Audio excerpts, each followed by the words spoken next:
Hello everybody. Let me just get my pickle juice here. Take a drink real quick. I think I would have done this. And I'm just kidding, it's not pickle juice. I am going to, you know what I'm gonna do? Bean of the Twisted Beanstalk, is gonna read you some requirements for fostering. Okay, so I am moving my license over to a private agency instead of just going through the state, because I am licensed through the state. I am licensed to take children if I want right now, but I've been really busy and I'm not quite ready. And so in the meantime, I'm switching to the private agency, and they're kind of like a cushion of CPS. So one of the things that I really like about them, there's more support. They also get back to you right away. I was having problems with the paperwork because, as you guys know, I'm terrible at doing paperwork. So I wanted to give up a couple times because I'm like, I just went through the home check a couple months ago. It's super stressful, and you'll see why it's super stressful. Also, I'm an artist, which makes it even more difficult to become licensed because you have, business stuff around the house, paints, thinners, and blah, blah, blah, stuff like that. And of course, mine being a full-time artist, I have, the beads, the poly pellets, stuffing, bags of babies.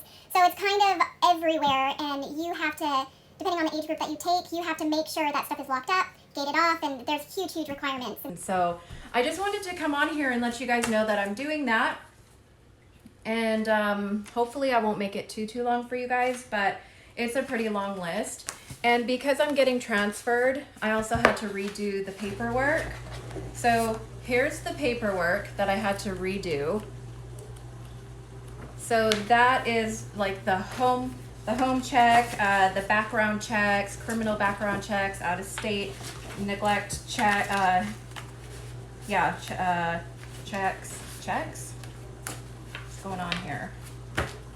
So it took me a while to do this paperwork, and I usually have to have somebody to look over it. All the background checks and everything, which you obviously have to clear because you're taking people's children, and you can't be a felony or a criminal. Sorry, I'm not feeling good, and that's why I haven't made a video in a little while. My head, I've been having such big migraines, and I just don't know how to get rid of them. Here is what I have to do my home inspection list again. So in case you guys do not know, the foster home inspection list is basically for foster children only. It does not apply to your own children, which is why a lot of people can't even be licensed, because when you have multiple children, as us moms know, it's chaos everywhere, depending on how many you have and stuff like that. But you'll see when I start reading you this. I don't know. Anyways, okay, so let me get to this. Okay, so the general, this is ridiculous, you guys. Okay, so this is for Washington State. The facility is clean and sanitary, free of hazardous, including window blind cords. Adequate handrails and ramp provided. Operating emergency lighting available. Age-appropriate furnishings and activity for children under care. Bathroom, kitchen floors are washable. Electrical outlets are tamper-proof if needed. Premises are free from pests. Address is clearly visible and location is accessible. Supervision plan is in place if hazardous conditions exist. Pools and which is a big one for me, being an artist. I'll go into that after if I remember. Remind me. Man, I should be doing this on live. Maybe I'll do that. Maybe I'll read this and then I don't know. That might probably shouldn't do that because I have a lot to do today. I'm kind of running out of time. Although I do want to do a live really soon. Sorry. Okay, I'm gonna get back on track. So where were we? Hazardous supervision hazard. Oh, wait. I think I read that wrong. Supervision plan is in place if hazardous conditions exist. Okay, so I effed that up anyway. Pools and hot tubs are secured and inaccessible to children. So let me just go through, oh my gosh, you guys. Ugh. Let me just go through stuff that I have that I'll check off so you guys can see. Supervision. Okay, so okay, so some of these I'm gonna mark off right now that I know I for sure have adequate handrails and ramps, lighting, age appropriate children. The bathrooms and kitchens are washable. So the electrical, I normally have plastic white things in them, but I'll have to go through again just to make sure, because sometimes we take them out if we're going to be using the outlet. So I'll wait for that. Premises is free from pests. Address is clearly visible. Supervision. So we do have an emergency plan. We do not have any pools or hot tubs. Again, pools or hot tubs, we don't have any, so that's checked off. And then a supervision plan is in place when the home has a pool or bodies of water. So we don't have that. Pets and animals are safe and free from disease. I give them my vet papers. We also supply them with rabies shots that we get every 3 years. That's done. Alcohol beverages are inaccessible. We do not have any alcohol on the premises. Smoking is prohibited. There's no smoking on the premises as well. Guns and other weapons are secure and inaccessible to children. Describe weapons and location. Done. Ammunition is inaccessible and separate from weapons and is safe. Okay.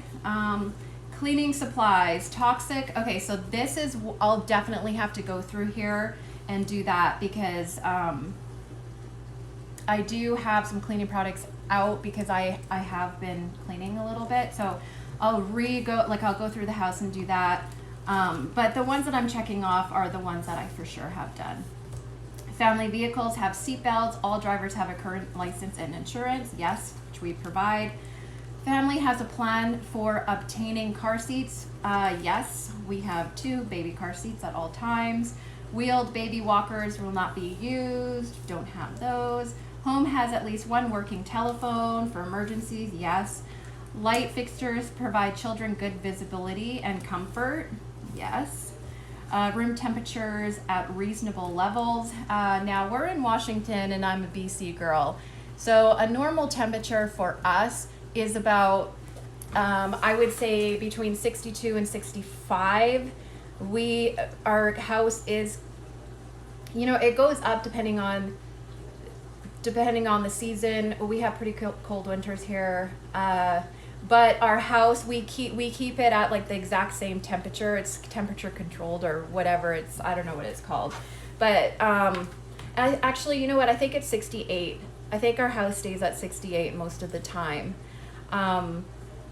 But yeah, that's not cold for us. We're used to that kind of coldness.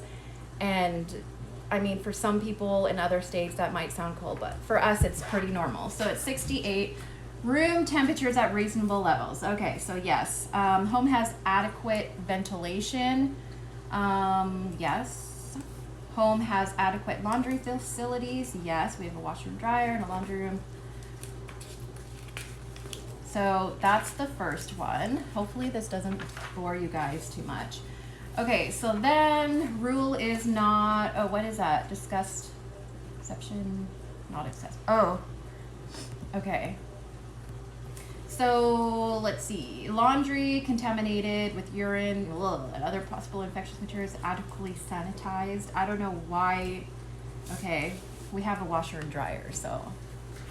Okay, and then toilet and bathing facilities allow privacy for 5 older, absolutely. Foster parent will ensure water temperature does not exceed 120 degrees, which I know it doesn't. Bathing facilities have grab bars or non-skid pads, and yes, this is a requirement, and yes, they will check there. So I'll have to go through that because I'm pretty sure they don't all have that.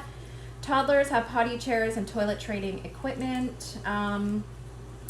I'm not taking toddlers, but I will check it because why not? Water is from public system or approved private supply. Yes. Sewer and waste is discharged into a public system or septic. We are public. Safety sanitary requirements are followed for diapers, diaper changing, and okay, so this they will check for, and I do have that. I actually have an actual diapering area, which you guys have seen before.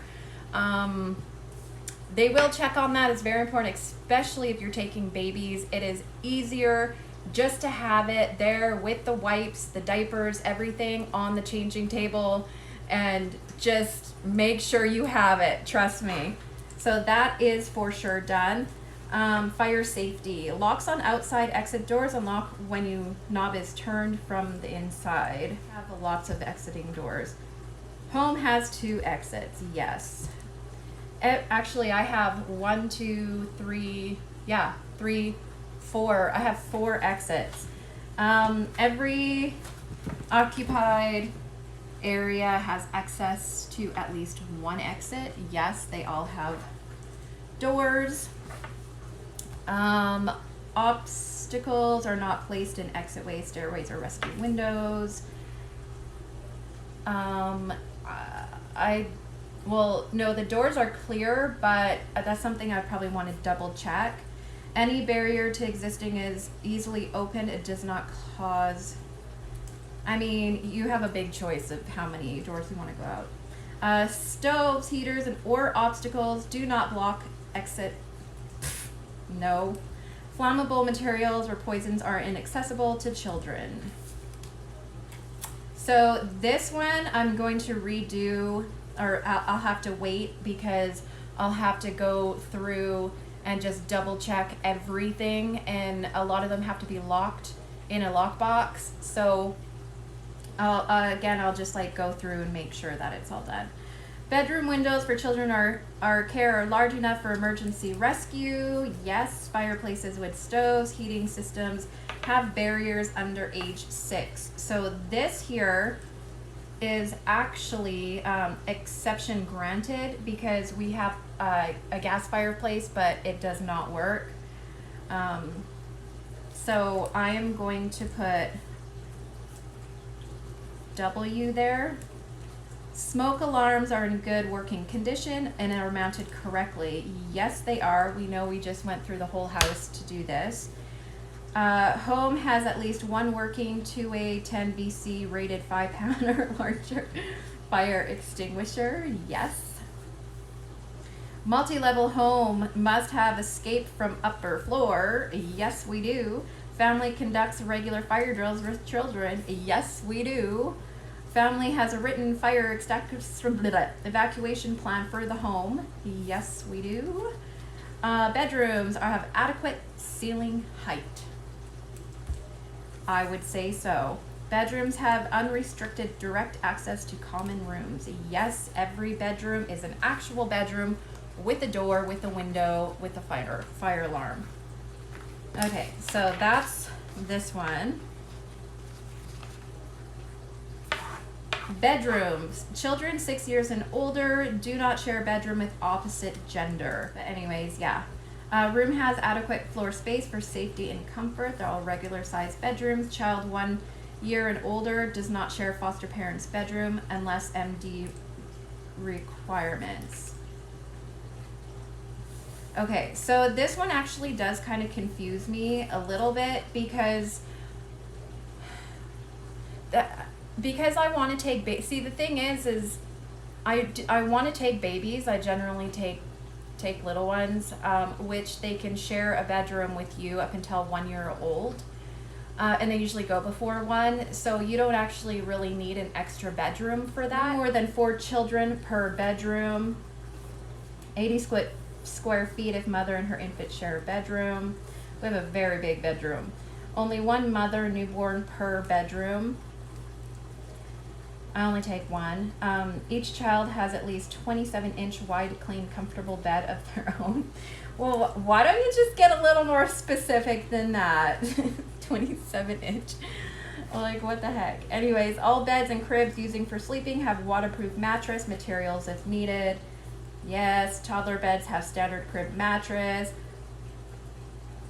Okay, toddler bed. Okay, we don't have any toddler beds, so I'm not taking toddlers.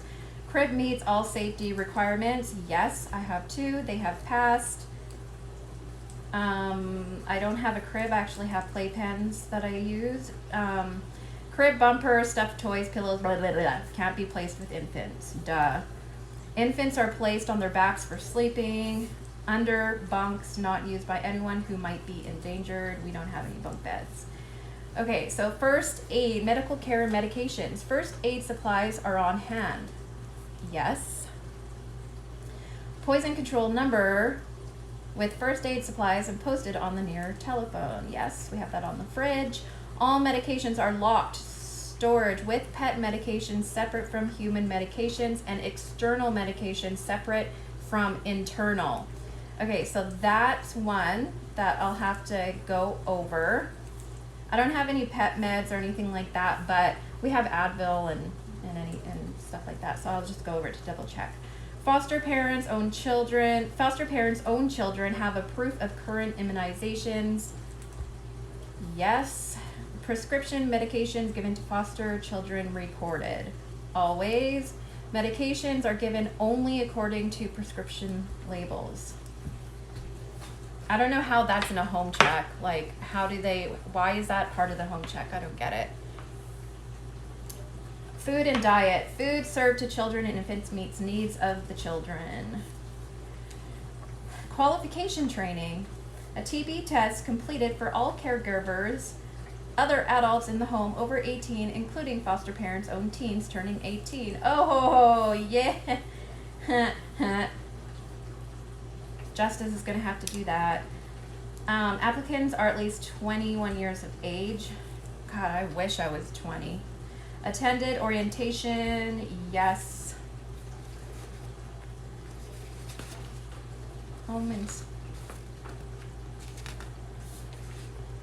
Oh, look at that. Only one more page left. Look at us go. Let's see, and then all caregivers have first aid CPR training. Yes, we do. CPR training is appropriate to the age range of children on the license. Training for ages 0 to 18. Yes. All caregivers have HIV/AIDS training. Yes, we do. Yeah, okay. So as you can see, it's pretty crazy. However, I feel like a lot of it is like, duh, you know?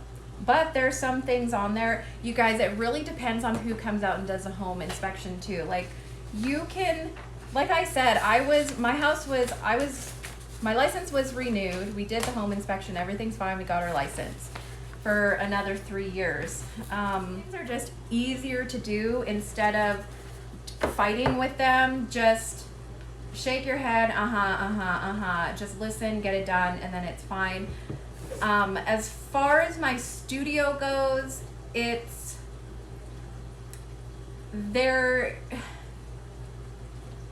best thing to do, honestly, is just put a lock on the door and just lock it at all times and have a key entrance. And because there's no way that you would be able to put all the paints in one locked container, all this and another and this.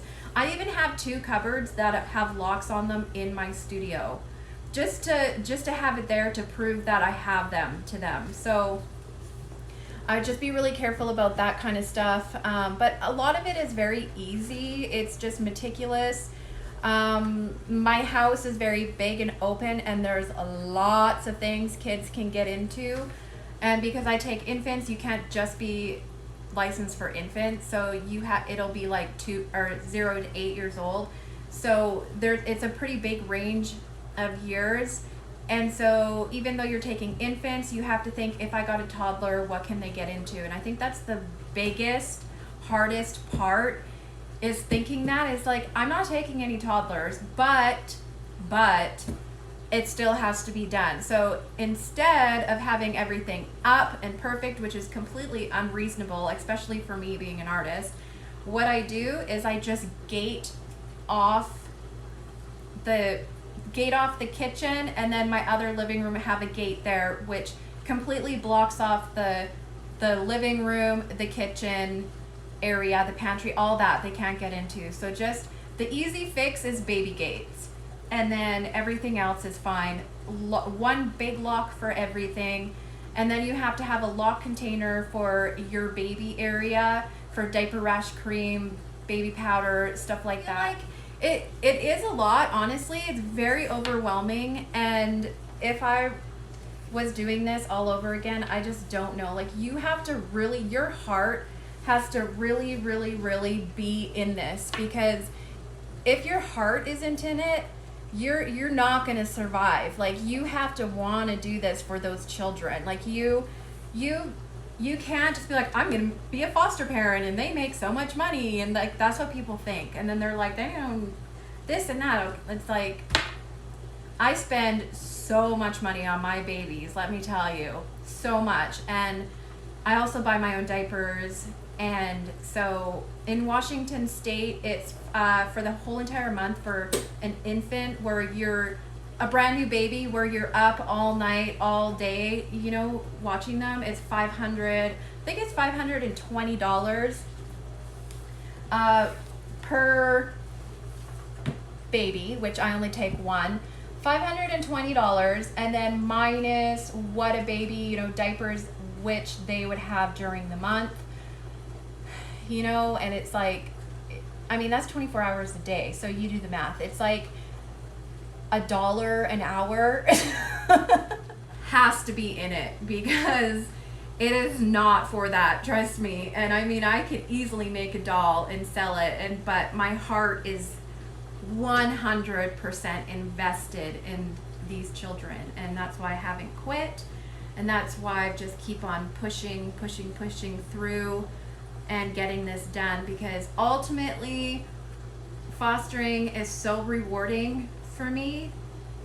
It's like, I can't even describe the feeling that I have for these babies. Like, I can't even, and I think that's what's really driving me, honestly, for this long. And even though I've been through bad situations through CPS, and unfortunately you see all the BS that goes on too, even with that, I just have such a strong connection to these babies. And I just, it's like, at this point I can't turn my back on them, because I've just have invested a lot, and my heart's in the right place, and it just gives me so much satisfaction as a human being and a child advocate. And I don't know, I just love it. Like, I love it so much. I love fostering babies so much, and I just am not willing to give up at this point. I know a lot of people would have, because like I said, you deal with CPS, and there's like a lot, all you foster parents will know what I'm talking about.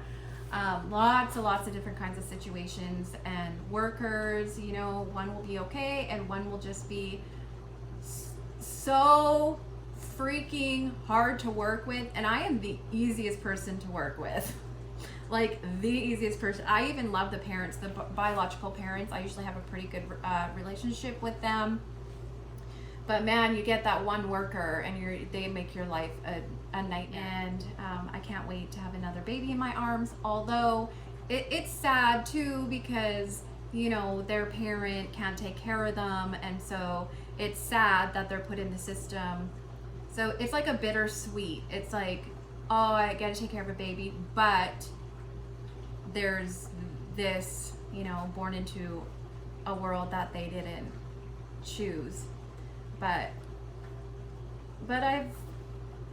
I don't know, I miss having babies too. I don't know, it's good, and I'm just gonna keep trucking along, because someone's got to do it, right? So my heart's in the right place. So I say, if anybody wants to do foster out there, your heart has to be, and you have to be good with working with people and not totally expressing your opinions. Otherwise, workers and people like that can just ruin you, and then you would be done. You'd never be able to foster again. So anyways, that's my freaking long video ever. But you guys, thank you so much for watching, and I don't know, hopefully you liked my little chat today, and I miss you guys, but I'll be doing some painting here pretty quick of some hair and showing you guys some amazing clothes deals that I got. So excited. Thank you so much for watching, you guys. See you later. Bye.